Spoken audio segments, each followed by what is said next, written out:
Good morning, dear students. Today I am here to tell you about the topic of reflection. This is the topic of class 10th science, lesson number 11, human eye. In this new session 2020, due to this coronavirus, CBSE board cut the many topics in this chapter. So I'm just starting this chapter through the reflection, the human eye, myopia, hypermetropia, all these topics CBSE has cut for this session only, not for the every session. So I'm starting with only the reflection through a glass prism. ये reflection है, it is a reflection through a glass prism. अब देखिए reflection in the previous chapter we have studied about the reflection through a glass slab. हम reflection जो है वो glass slab के through पढ़ चुके हैं पिछले चैप्टर में. अगर आपको थोड़ा सा भी मैं यहाँ पे रिवाइज करवाना चाहूँ तो इस तरह से ये ग्लास स्लैब है. यहाँ पे हमारी इंसिडेंट रे आती है. फिर क्या होता था, it bend towards the normal and again it bends away from the normal. तो यहाँ पे ये इंसिडेंट रे, this is the reflected ray and this is the emergent ray that we have studied in the previous chapter reflection. तो अगर ये prism ना होता तो what will happen, this light goes like straight. अब ये स्ट्रेट ना जाके ये अपने इस पाथ से डेविएट हो गई. बट ये जो इंसिडेंट रे है एंड एमर्जेंट रे है, इसमें ये क्या है, दीज आर द पैरेलल, एक दूसरे के साथ साथ चल रही है. बट यहाँ पे ये थोड़ी सी डेविएट होगी, उस तरफ चलेगी. That distance is known as the lateral displacement. ये हम पिछले चैप्टर में पढ़ चुके हैं through the reflection process. And what do you mean by reflection? When the light goes from one medium to another, it bends. वो मुड़ जाती है जब एक मीडियम से दूसरे मीडियम में जाती है. And why this reflection process is taking place? Because the speed of light is different in different media. Speed of light जो होती है वो different होती है different medias में. In the previous chapter, we studied the optically rarer medium and optically denser medium. The air one is the rarer medium and glass is the denser medium. तो हमने ये पढ़ा था rare medium and denser medium. In rarer medium, we can say the speed of light is more. In denser medium, speed of light is less. And we can also say about the refractive index. The speed of light in the denser medium, or we can say refractive index, we can also say the refractive index in the denser medium is more and speed of light is less. And what about the rarer medium? The speed of light is more and refractive index is less. That we have studied in the previous chapter. So in this chapter, we'll study about the reflection through a glass prism. Up reflection, that you know, when the light goes from one medium to another medium. And prism, अब यहाँ पे prism क्या होता है, ये triangular shape का prism होता है. ये कैसे बनाया जाता है? It is form by the three rectangular basis. तीन रेक्टेंगुलर बेसिस को हम इस तरह से ज्वाइन करते हैं एंड टू ट्रायंगुलर बेसिस दोनों जो है पैरेलल में रखे जाते हैं. तो अगर यहाँ पे अगर मैं ये देखूं, ये जो मेरे तीन डस्टर हैं, these are the rectangular shape. ये थोड़ी सी ठीक है ऊपर ना देखिए, ये जो इसकी चीज है दिस इज द रेक्टेंगुलर. सो यहाँ पे हम इस तरह से यहाँ पे एक बेस पे बनाया रेक्टेंगुलर, एक हमारा ऐसे हुआ और ये बीच में इस तरह से. ये तो हमने तीन रेक्टेंगुलर पुट कर दिया और यहाँ पे इस वाली साइड पे और इस साइड पे दो हम ट्रायंगुलर लगा देते. तो that prism is made from the three rectangular and two triangular faces. इस तरह से बनाया जाता है इसका सरफेस, इसे प्रिज्म बोलते हैं. और ये ग्लास से बनाया जाता है. ये पांच इसमें सरफेसेस हम यूज करते हैं, three rectangular and two triangular. अब इसमें क्या है, इसमें हमें लाइट का दिखाना है कि जब इस ग्लास प्रिज्म इस तरह की शेप का होता है, जब ग्लास प्रिज्म इंसिडेंट रे यहाँ से लाइट जाती है, यहाँ से ये इंसिडेंट रे यहाँ पर है. अब यहाँ पे नॉर्मल है, यहाँ पे जैसे ही फेस चेंज हुआ, ग्लास हो गया, एयर से ग्लास हो गया, यहाँ पे एयर मीडियम था, ये ग्लास मीडियम था. तो यहाँ पे क्या हुआ, लाइट रिफ्लेक्ट करेगी, रिफ्लेक्शन प्रोसेस होगा. तो ये जो रे हो गई ये हमारी रिफ्लेक्टेड रे होगी. फिर उसके बाद यहाँ पे ये ग्लास हुआ, ये एयर हुआ, जब ग्लास से एयर पे गई देन अगेन लाइट रिफ्लेक्ट हुई. तो यहाँ पे ये जो लाइन बाहर आई दैट इज योर एमर्जेंट रे, जो बाहर निकल के आई. अब इसमें देखो क्वेश्चन ये आता है कि in the case of reflection through the glass slab, जो ये इंसिडेंट रे थी और एमर्जेंट रे थी, they are parallel to each other. But in this case they are not parallel. देखिए इंसिडेंट रे तो ये जा रही और एमर्जेंट रे ये जा रही, they are not parallel. But in that reflection case they are parallel. But in case of prism, incident ray and emergent ray are not parallel, वो पैरेलल नहीं है. एक हमारी इधर जा रही है तो एक इधर जा रही है. अब ये कितने एंगल से इधर है, अब आप ये चीज देखिए, अगर मैं इस इमेजिन रे को पीछे मिला दूं और ये सीधा देखूं, तो अगर ये प्रिज्म ना होता तो ये लाइट स्ट्रेट चली जाती. ये प्रिज्म आ गया जिसकी वजह से लाइट यहाँ पे डेविएट होगी, अपनी पाथ से दूर होगी. तो this is the angle of deviation. Angle between the incident ray and the emergent ray is known as the angle of deviation, कि कितने एंगल से वो अपने पाथ से डेविएट हुई, that is your angle of deviation. उसके बाद हमारा आता है, ये तो हो गया reflection through the glass prism. उसके बाद नेक्स्ट टॉपिक हमारा आता है dispersion of light. Dispersion of light क्या है कि जो व्हाइट लाइट है, जो सन की जो लाइट है वो व्हाइट लाइट है, जब वो प्रिज्म से पास की जाती है तो इट स्प्लिट इनटू 7 कलर्स, वो स्प्लिट हो जाती है, वो बनी 7 कलर से हुई है तो वो 7 कलर में स्प्लिट हो जाती है, and that process is known as the dispersion. when the white light pass into this triangular glass prism, it splits into the 7 colors, and this 7 color known as the spectrum band, इसे हम spectrum band बोलते हैं, and that process is known as the dispersion. तो ये देखिए, ये white light इस तरह से यहाँ पे दिखा रखी है, ये बीम ऑफ व्हाइट लाइट है, कोई भी आप बल्ब की भी व्हाइट लाइट ले सकते हैं। जब ये ग्लास प्रिज्म के अंदर गई तो यहाँ पर ये डेविएट होना शुरू होगी, डिस्पर्जन। यहाँ पे एक हमने स्क्रीन लगा रखी है व्हाइट कलर की, जिससे कि उसमें वो कलर नजर आए। यहाँ पे हम एक स्क्रीन लगा लेते हैं, आप कलर को कहीं ना कहीं तो ऑब्टेन करोगे ना, ऐसे हवा में तो वो कलर रहेंगे नहीं, तो एक व्हाइट स्क्रीन हम लगा देते हैं जिससे कि ये कलर आप इसके अंदर ऑब्टेन कर सकते हो। तो ये जो सीक्वेंस आता है विबग्योर, आपने सुना होगा, जो रेनबो का भी सीक्वेंस होता है, विबग्योर वर्ड आपने सुना होगा। VIBGYOR, violet, indigo, blue, green, yellow, orange, red. तो विबग्योर का यहाँ पे सीक्वेंस आता है, रेड कलर सबसे ऊपर, वायलेट कलर यहाँ पे सबसे नीचे आता है, और वायलेट कलर सबसे डेविएशन हो रहा है, क्योंकि मैंने आपको ये बोला था this is the angle of deviation. तो अगर यहाँ पे देखिए जो सबसे नीचे है उसका मैक्सिमम डेविएशन है, यानी कि वायलेट कलर के अंदर एंगल ऑफ डेविएशन सबसे ज्यादा है, और रेड के अंदर जो डेविएशन कलर है, जो एंगल ऑफ डेविएशन है वो सबसे कम है। तो ये इस तरह से विबग्योर इसमें सीक्वेंस आता है। और 9th क्लास में आपने फ्रीक्वेंसीज एंड वेवलेंथ भी पढ़ा होगा, इनमें जो है फ्रीक्वेंसीज भी होती है, वेवलेंथ भी होती है। तो ये जो है आपके, अगर मैं इसमें ये बात करूं, यहाँ पे ये जो सीक्वेंस है, ये सीक्वेंस कैसे है, they are the increasing frequency and decreasing wavelength. कि इस सीक्वेंस में अगर मैं विबग्योर की हम यहाँ पे बात करते हैं, जो कलर चेंज हो रहे हैं, the colours in the order of increasing frequency and decreasing wavelength, कि यहाँ पे रेड से वॉयलेट में, रेड से वॉयलेट में फ्रीक्वेंसी तो इंक्रीज हो रही है और वेवलेंथ डिक्रीज हो रही है। अब फ्रीक्वेंसी और वेवलेंथ में क्या रिलेशन होता है, ये भी आप 9th क्लास में पढ़ चुके हो, अगर आपको थोड़ा सा भी याद होगा, v is equal to nu lambda. What is this v? v तो हो गई आपकी speed. What is this nu? Nu होती है आपकी frequency. And what is this lambda? This is your wavelength. तो what is this lambda? Wavelength, speed, frequency, ये 3 चीजें होती हैं।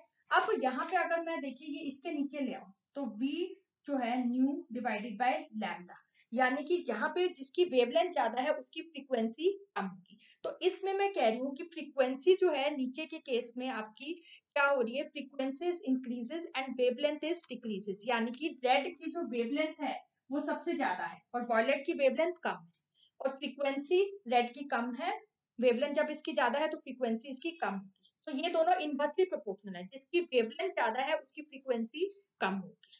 ठीक है, ये आप 9th क्लास में आपने ये रिलेशनशिप पढ़ा होगा।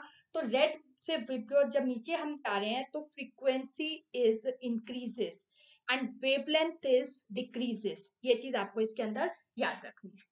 उसके बाद मैक्सिमम डेविएट कौन सा हो रहा है, वायलेट कलर, और वो लीस्ट डेविएट हो रहा है। तो ये डेविएशन प्रोसेस क्यों हो रहा है, because they have the different speed of light, they have the different frequencies, they have the different wavelength colour, that is why they deviate differently with a different angle of deviation. Everyone has a different angle of deviation. Violet has the maximum deviation and red color is the least deviation. अब उसके बाद next हमारा इसमें आता है topic recombination of spectrum colours to give the white light. ये जो recombination हो रहे हैं कलर्स के, स्पेक्ट्रम के, व्हाइट लाइट के, वो हमारे किस तरह से। अब आप यहाँ पे देखिए, ये व्हाइट लाइट आपकी आई, अब ये व्हाइट लाइट यहाँ से जा रही है, ये प्रिज्म एक मैंने लगा रखा है। अब इसमें क्या करा हुआ है, एक प्रिज्म को सीधा रखा हुआ है और एक प्रिज्म को उल्टा रख दिया। तो उससे क्या दिखना चाह रहे हैं कि जब हम इस व्हाइट लाइट को हमने यहाँ से पास कराया, तो इस ये फर्स्ट प्रिज्म हो गया, ये आपका सेकंड प्रिज्म इन्वर्टेड रखा हुआ है और ये आपका सीधा ही रखा हुआ है, राइट। तो यहाँ से ये पास हुआ, यहाँ पे डिस्पर्जन प्रोसेस हुआ, light is splitting here, and जब यहाँ से बाहर निकली वो स्प्लिट हो रही है, जब इसके अंदर गई वो स्प्लिट होती है, यहाँ से जब अल्टीमेटली ये बाहर निकलेगी from the second prism, then again it is the white light.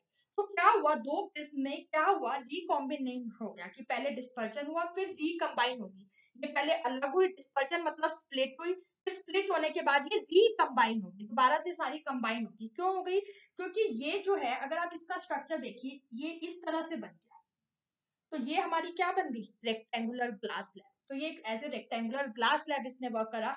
जैसे कि रेक्टेंगुलर ग्लास स्लैब में से लाइट जाती है, एमर्जेंट होके एक सिंगल रे ऑफ लाइट ही जाती है अगर वहां से बाहर निकलती है।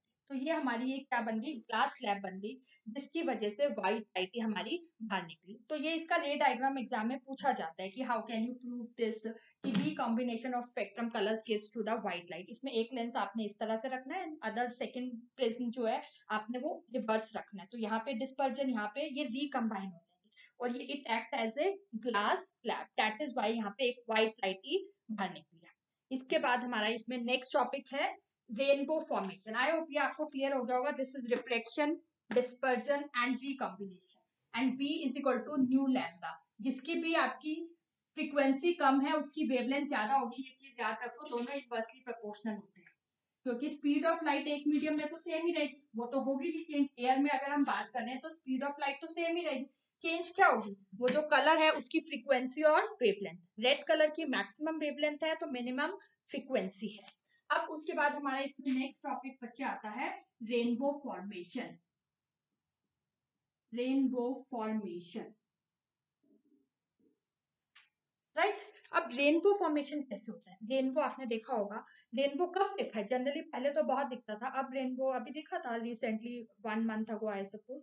तो रेनबो तब दिखेगा, अभी भी दिख सकता है, अगर रेन भी हो रही हो और सनलाइट भी हो, दोनों चीजें कॉन्टिन्यूसली हो, भी धूप भी निकली हो, सन भी राइज हो रखा और रेन भी हो रही हो कॉन्टिन्यूसली, धीरे धीरे रेन होती रहे, half an hour, 1 hour, 2 hour ये प्रोसेस होता रहेगा, उसके बाद ही बनता है। ये नहीं कि आप बोलो 5 मिनट में रेन हुई, 5 मिनट में धूप भी निकली हो, तो विद इन 5 मिनट से रेनबो नहीं बनेगा, उसे टाइम लगता है।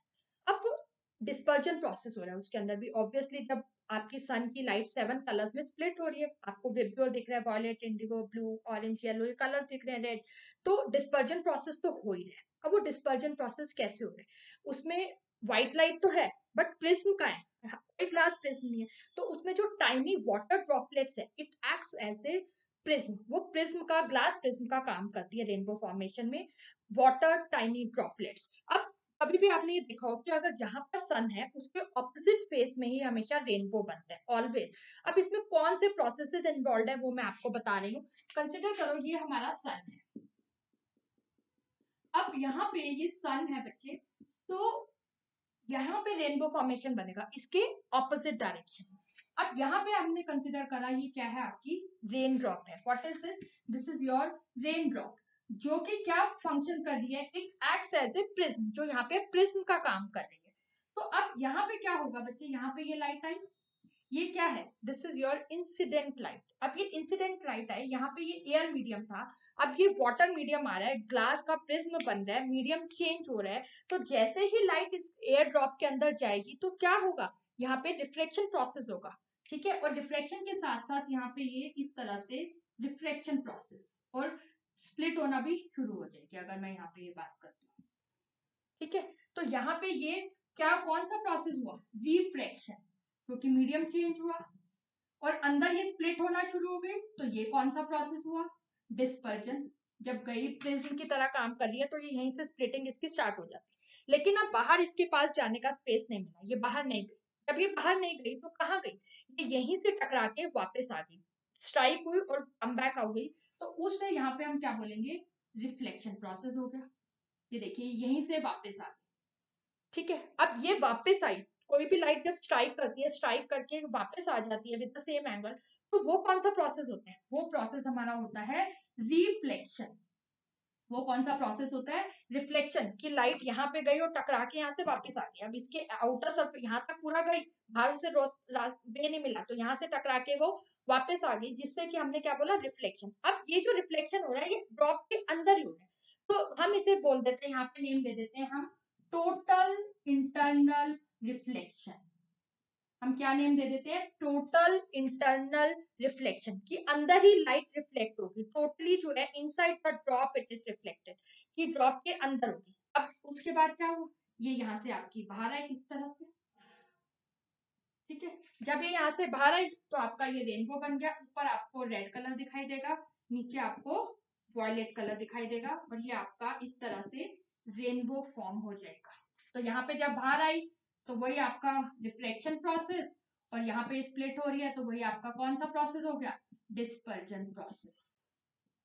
तो वही यहाँ पे ये रिफ्लेक्शन हो गया, जब ग्लास से वापस आई मीडियम चेंज हुआ, again there is a reflection process. तो यहाँ पे कई सारे फिनोमिना इसके अंदर इन्वॉल्व हुए, कि एक तो आपने फर्स्ट थिंग आपने क्या याद रखनी है कि rainbow is always formed opposite to the sun, कि सन के ऑपोजिट डायरेक्शन में रेनबो बनेगा।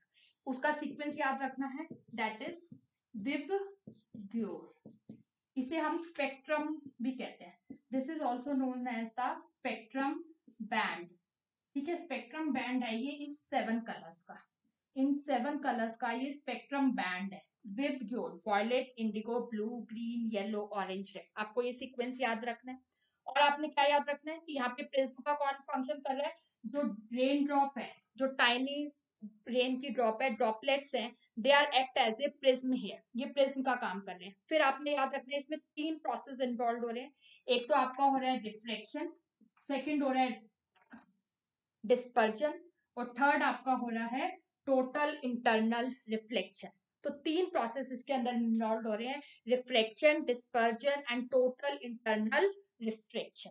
तो ये आपका रेनबो फॉर्मेशन है, अच्छे से पढ़िए और इसे अपने आप लिखने की फॉर्म, जो जितना भी मैंने आज आपको पढ़ाया है आप क्या कीजिए, वीडियो पढ़िए और उसके बाद उसे रे डायग्राम्स को अपने आप ड्रॉ करने की कोशिश कीजिए, और इसे अपने फॉर्म में, अपने राइटिंग में लिखिए कि कैसे आप इसका आंसर लिखेंगे। अगर पेपर में क्वेश्चन आ जाए how does the rainbow formation takes place, तो अपने माइंड में सेट कीजिए आप क्या क्या पॉइंट्स लिखेंगे और कैसे इसे लिखेंगे, तो आपको ये लिखना है। This is your today's homework.